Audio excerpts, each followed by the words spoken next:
2006년 10월 11일 오후 3시경 인천 강화도의 한 선착장 주변을 거니던 관광객의 눈에 무언가 이상한 것이 발견됐습니다. 저기 저 바다 쪽에 저게 뭐야? 바다 쓰레기인가? 쓰레기라고 하기에는 뭔가 조금 이상한 것 같은데. 사람의 촉이라는 게 정말 무섭죠? 이 관광객이 그 무언가를 보는 순간 되게 서늘한 느낌이 싹 들었다고. 뭐지? 하면서 그것에 가까이 다가간 관광객은 자기도 모르게 악! 비명을 지르고 말았습니다. 그녀가 발견한 건 쓰레기가 아닌 잘려나간 사람 손이었어요. 놀란 관광객은 바로 경찰에 이를 신고했고 경찰은 그 손을 수습해 국과수에 보내게 됩니다. 상식적인 얘기지만 바다나 강에서 발견된 시신은 육지에서 나온 것보다 신원을 파악하기가 훨씬 어렵다고 합니다. 아무래도 물 속에서 몸이 불어버리고 하다 보니 형체가 많이 훼손돼 가장 보편적 방법인 지문 감식도 안 되는 경우가 많다고 해요. 우선 먼저 밝혀내야 하는 건 이 손의 주인 스스로 목숨을 끊은 것인가 아니면 누군가에 의해 죽음을 당한 것인가. 잘린 손이 발견된다 하더라도 이게 100% 범죄라고 볼 순 없습니다. 강이나 바다에 투신 자살한 사람도 부패하는 과정에서 살이 떨어져 나가거나 선박, 스크류 등에 의해 시신이 절단되는 일도 많거든요. 손목 절단 부분을 봤을 때 흉기 등에 의한 것이라면 그 사람은 토막 살해당했을 가능성이 크겠죠. 하지만 시신이 온전한 상태로 떠돌다 선박 스크류 등에 의해 절단된 것이라면 타살 외에 자살이나 사고사일 수도 있다. 이 토막난 손을 조사한 국과수는 타살이라는 결론을 냈습니다. 손목 절단면의 전반적인 모양새가 칼을 다룰 줄 아는 사람이 인위적으로 한 일로 보이며 피해자는 여성이라고. 이 다음 경찰이 해야 되는 일은 피해자의 신원을 밝혀내는 것. 이 사망자는 누구길래 이런 모습으로 발견된 걸까? 신원을 밝혀내기 위해서는 지문을 떠야 되는데 물 속에서 부패한 손은 일반적인 방법으로는 지문이 나오지 않는다고 합니다. 통상적으로 익사체나 부패가 진행 중인 시신은 주사기로 시신의 손에 실리콘을 주입해 지문을 떠내지만 발견된 이 시신은 훼손 정도가 심해 그마저도 불가능했어요. 그렇다고 포기할 수는 없는 거 아닙니까? 그렇다 보니 조사반은 보온처리법에 희망을 걸어보기로 합니다. 뜨거운 물로 피부를 팽창시켜 숨어있던 지문을 도드라지게 하는 방법인데요. 이 기술을요, 우리나라에서 개발한 거라고 해요. 우리나라 정말 대단한 것 같습니다. 우리가 생각하는 것보다 훨씬 더 멋지고 잘난 사람들이 많은 것 같아요. 여튼 우리나라에서 개발한 이 기술은 한국의 지문 감식 수준을 세계적인 반열에 올려놓았다고 하는데 실제로 이 방법은 2004년 동남아 지진 해일 참사 때도 큰 위력을 발휘했습니다. 그렇게 이 기술로 시신 발견 9일 만에 경찰은 피해자 지문 채취에 성공합니다. 피해자는 당시 44살의 김여인. 약 한 달 전 47살의 남편 강씨에 의해서 가출 신고가 돼 있는 상태였습니다. 인테리어 업을 하고 있었던 강씨는 아내가 9월 15일 직장에 출근한 후 연락도 안 되고 돌아오지 않고 있습니다. 아무래도 아내가 내연남과 살기 위해 집을 나간 것 같아요. 이 말에 경찰은요, 바로 이 김여인의 핸드폰을 조회하기 시작했습니다. 그런데 이 남편 강씨의 말이 맞는 거예요. 실제로 이 김여인한테 다른 남자가 있네? 내연남 또한 가정이 있는 남자였어요. 그런데 김여인과 결혼하기 위해 자기 가족들과 이혼한 상태였습니다. 남편 강씨의 말이 다 맞는 거죠. 그렇다 보니 경찰은 이 내연남을 용의선상에 올려놓고 수사하기 시작했습니다. 하지만 이 내연남, 모든 면에서 분명한 알리바이가 있는 거예요. 의심할 만한 대목이 하나도 없어. 아무래도 내연남은 아닌 것 같은데. 그렇다면 결국 수사의 초점은 다시 남편을 향합니다. 왜?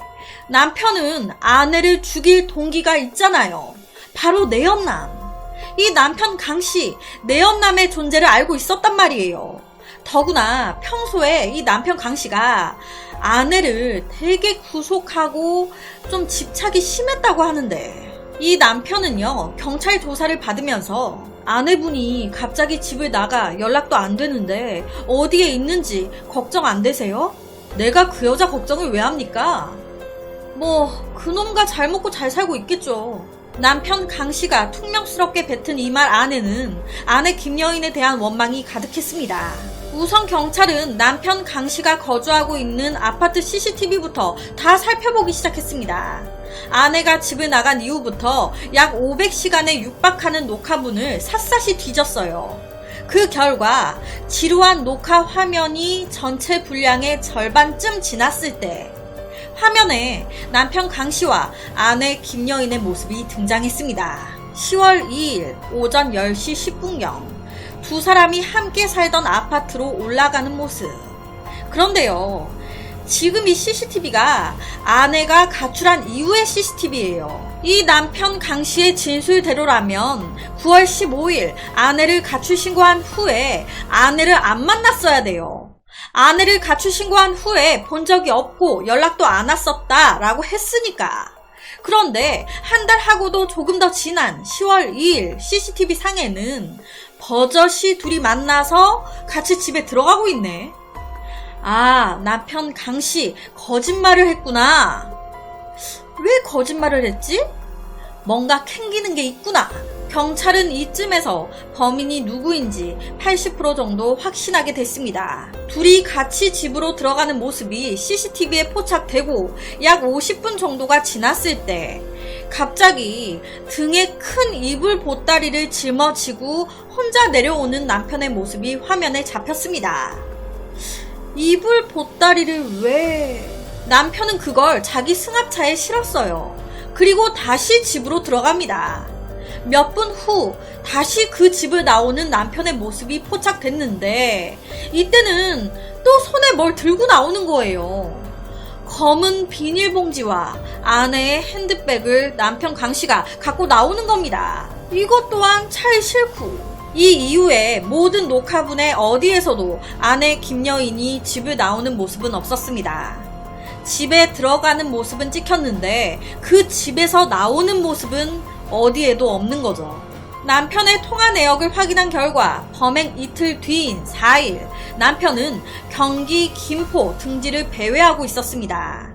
김포는 시신의 손목이 발견된 강화도와 가까운 곳인데, 아, 남편이 아내를 죽이고 시신을 차에 실어 이틀 뒤 김포로 가서 시신을 버렸구나. 그 후 시신이 물살에 떠밀려 강화도까지 오게 된 거구나. 경찰은 곧바로 이 남편 강씨를 체포했습니다. 당연히 이 같은 경찰의 추정에 남편 강씨는 무슨 소리 하시는 거예요? 내가 아내와 사이가 안 좋긴 했지만 어떻게 사람을 죽입니까? 제가 안 죽였어요. 딱 잡아뗐습니다. 하지만 증거들이 발견됐잖아요. CCTV 이거는 뭐 어떻게 설명할 거야? 경찰의 계속되는 추궁과 증거 제시에 어떻게 하겠습니까? 순순히 자백해야지. 죄송합니다. 바람난 아내와 이혼을 협의하다 홧김에 목 졸라 죽였습니다. 시신은 어떻게 해야 할까 고민하다가 인테리어 가게에서 쓰는 톱과 칼로 집 화장실에서 시신을 토막낸 뒤에 강화대교 밑 바다와 김포대교 밑 강물에 버렸습니다. 이 남편 강씨는요, 아내가 집을 나가 그 새끼와 보름 이상 여행을 다녀왔습니다. 어느 남편이 꼭지가 안 돕니까? 그렇게 돌아와서는 뻔뻔하게 저한테 이혼하자고 하는데, 전 아직 아내를 사랑하는데, 그런데 그런 말을 하니까 정말 죽이고 싶더라고요. 라고 말을 했습니다. 아내에 대한 분노로 가득 차 있었던 거예요. 이 강씨와 김여인은요, 결혼 생활만 25년을 한 사이였어요. 강씨는 22살, 김여인은 19살에 결혼을 했습니다. 어릴 때 뭘 알겠습니까? 생활이 뭐 넉넉한 것도 아니었고, 여러분, 결혼은 현실이잖아요. 강씨는 아르바이트 및 공사판 등에서 일했지만 변변치 않은 월급으로 두 사람이 생활하기에는 빠듯했습니다. 게다가 결혼한 지 얼마 지나지 않아서 아기까지 태어난 거예요. 그러면서 경제적으로 더 힘들어졌습니다. 어쩔 수 없이 이들은 맞벌이를 하게 되는데요. 김여인이 조그만 여성옷 가게에서 일을 하기 시작했는데, 그러면서 생활은 나아졌지만 서로 너무 일만 했다 보니 정작 부부간의 시간을 가질 수가 없었던 거예요. 이때부터 둘 사이에 보이지 않는 틈이 생기기 시작합니다. 실제로 강 씨는 새벽 6시에 출근해서 저녁 7시나 8시에 퇴근했고, 김여인은 아침 9시에서 밤 10시까지 근무한 후에 새벽 3시에서 4시쯤에 집에 오는 거예요. 그러니까 출퇴근 시간이 서로 너무 다른 거죠. 안 겹쳐. 그러다 보니 마주칠 기회가 없는 거예요. 경찰에 따르면 이 김여인은 퇴근 후 거의 나이트로 많이 직행을 했었다고 해요. 여러분, 나이가 19살에 결혼했으니 결혼 생활 해봤자 1, 2년 해도 20대 초중반 아닙니까? 성격도 워낙 자유분방하고 노는 걸 좋아하고, 나이가 또 일찍 결혼해서 한창 또 놀 때이기도 했고, 그리고 이때 너무 또 남편 강 씨가 옥죄니까 너무 집착하고 의심하고 완전 가둬두려고 하니까 여러 가지로 이때 이 아내가 좀 권태기가 온 거예요. 그러다 보니 자꾸 바깥으로만 돌았던 거죠. 나이트 가서 춤추고 남자도 만나고, 그래서 실제로 98년부터 이 김여인이 다른 남자와 바람피다가 강 씨한테 걸린 것만 무려 4번 정도였대요. 그런데 이때 이제 헤어지기 싫으니까 강 씨가 막 다독거려가지고 계속적으로 이렇게 결혼 생활을 이어왔던 거예요. 앞서 말씀드렸던 내연남 역시도 나이트에서 만난 상대였습니다. 이 나이트에서 만난 내연남과 9월 14일 집을 나가 여행 다닌 거예요. 당시에 강 씨가 수차례 전화를 했습니다. 하지만 김여인은 받지 않았어요. 40여 차례에 걸쳐서 문자 메시지도 보냈습니다. 하지만 16일 만인 9월 30일 처음으로 전화 연결이 됐대요. 결국 이때 이혼을 하기로 한 두 사람은 이틀 후인 10월 2일 오전 9시에 만나서 이혼 서류를 발급받고 10시 10분경 집으로 같이 들어갔습니다. 그리고 이때 강 씨가 정말 마지막이다 라는 생각으로 한 번 더 아내를 잡아보려고 한 거예요. 왜 그런 떨거지 같은 놈이랑 살려고 해? 그냥 우리 같이 다시 잘 살면 안 돼? 사실 이전에 강 씨가요, 또 아내가 바람났다는 걸 알고 정말 지푸라기라도 잡는 심정으로 이 내연남까지 찾아갔었다고 합니다. 제발 우리 아내 좀 놔달라고. 하지만 둘은 헤어지지 않았고 집 나가서 둘이 보름 넘는 기간 동안 여행까지 하고 돌아온 거예요. 그리고는 이혼해달라고.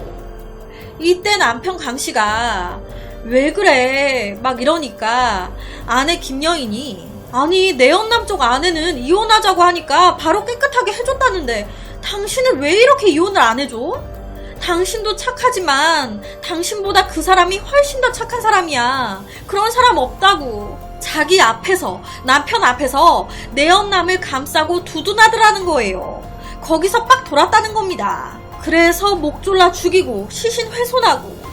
그런데 여기서 더 충격적인 건 경찰이 물은 거예요. 당시에 손만 발견됐다. 나머지 시신은 어디에 있냐? 다 바다에 버린 거냐? 그랬더니 조용히 이 강 씨가, 아니요, 사무실에 토막난 시신이 하나 더 있습니다. 경찰은 나머지 시신을 수습하는 과정에서 경악을 금치 못했습니다. 강 씨가 죽은 아내의 머리를 자기 인테리어 가게 지하 보일러실에 보관하고 있었던 거예요. 머리를. 이때 이 강 씨는요, 아내 머리를 지름 20cm 정도 되는 페인트 통에 넣어서 검은 봉지로 싼 뒤에 뚜껑을 덮었는데, 이 과정에서 강 씨는 아내의 머리가 담긴 페인트 통이 발각될 것을 우려해서 그 위에 똑같은 페인트 통을 여러 개 얹고 주변에 화분을 깔아 놓았습니다. 페이크를 쓴 거죠. 거기다가 아래 보시면 머리를 넣고 그 위에 모래까지 높게 쌓아가지고 주도 면밀하게 은폐했어요. 모래까지 그 위에다가 막 덮어놓은 거예요. 또한 강 씨는 바로 옆에 아내의 사체 일부를 두고 아무렇지도 않게 일을 하고 잠을 자며 아내의 사체를 확인하는 등 극도의 대담한 행동도 서슴지 않았습니다. 거기다가 경찰이 김여인의 머리를 딱 봤는데 이 김여인의 눈이 청테이프로 가려져 있는 거예요. 이게 이상하니까 물어본 거예요. 왜 아내 눈에 청테이프를 붙여놓은 거냐고. 그랬더니 강씨가 뭐라고 했는지 아세요? 아내가 눈을 뜨고 죽었는데 아내 몸이 토막낼 때 자꾸 그 눈과 마주치니까 너무 무섭더라고요. 그래서 붙여놓은 거예요. 강씨는 자신의 잔인무도한 범행에 후회하면서도 나름의 변명을 계속적으로 늘어놨습니다. 나이 들어서 아내 고생 안 시키려고 일에만 몰두했는데 아내가 이렇게 날 배신할 줄은 몰랐습니다. 난 지금도 아내를 너무 사랑해요. 사랑해서 죽일 수밖에 없었다고요. 와, 이 사건이요. 만약에 이 사망한 김여인의 손이 바다에서 땅 쪽으로 밀려 나오지 않았다면, 바다 쪽으로 그냥 더 떠내려 가버렸다면 묻힐 수도 있었던 사건입니다. 시간이 조금만 늦었다면 시신이 물고기들에게 많이 훼손되면서 정말 묻힐 수도 있었어요. 이 사건을 준비하면서 강력 범죄인데 이런 식으로 단순 실종으로 끝난 사건들도 많을 수 있겠다라는 생각이 들더라고요. 억울한 죽음들이 없었으면 좋겠는데. 결론적으로 이 남편 강씨는 살인 및 사체 유기 혐의로 징역 15년을 선고받았습니다. 그래서 오늘은 2006년에 벌어진 믿기 힘든 잔인한 살인사건에 대한 이야기를 가지고 왔습니다.